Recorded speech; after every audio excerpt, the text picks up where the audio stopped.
and you guys are going to see your wages go up. Who is going to occupy those jobs?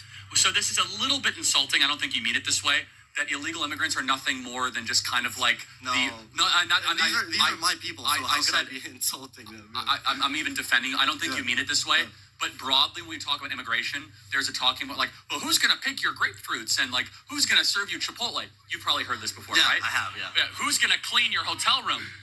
It's us. Yeah. But hold on, embedded in that is kind of a really derogatory. That's like they're kind of just like a permanent serf class here to serve us. I think that's like really creepy and weird. Actually, these are human beings. They're more than just kind of economic utility. Yeah, no, but like in the history of the U.S., like we first had like the Italian and Polish immigrants, and they first served those jobs, and then they became like economically sufficient, but they were welcomed. True, and they. But it was a different time in history, like of course. But I suppose the broader question is one of justice, which is that to what should a country do when your sovereignty has been so massively violated for a long period of time?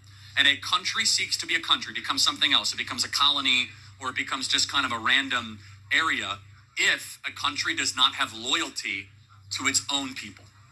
And if it has loyalty to foreigners or to an oligarchy, it ceases to be a country. So it's not the most popular argument. Well, actually, the American people voted for it, and it sounds cruel, but it's very simple. It's like, look, this is not against any of you personally, but you have to have the law be the first and last ushering of what a government does in this situation. And by the way, what I was saying about you, I'm getting back to you.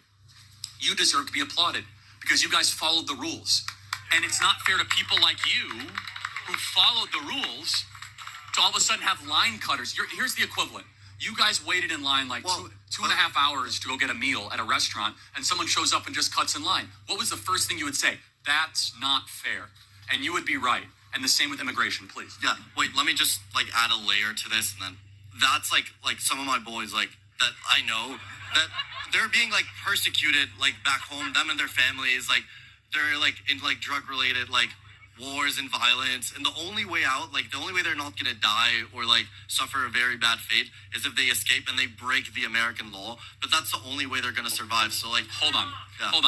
Two thoughts on this. Number one, if that is correct, we have a special asylum status that they could seek legally at a port of entry, that they could go through a whole process. But if they're being persecuted, don't they not deserve, but it wouldn't be justified to cut the line? No. Okay. Secondly, well, it might be justified in their mind, but it's not justified in the rule administrator's mind to make exception for it. But let me make a more important point, though. If we all of a sudden say that if you have a lot of gang violence and issues, I mean, like we have a lot of gang violence and issues. Like, what are we talking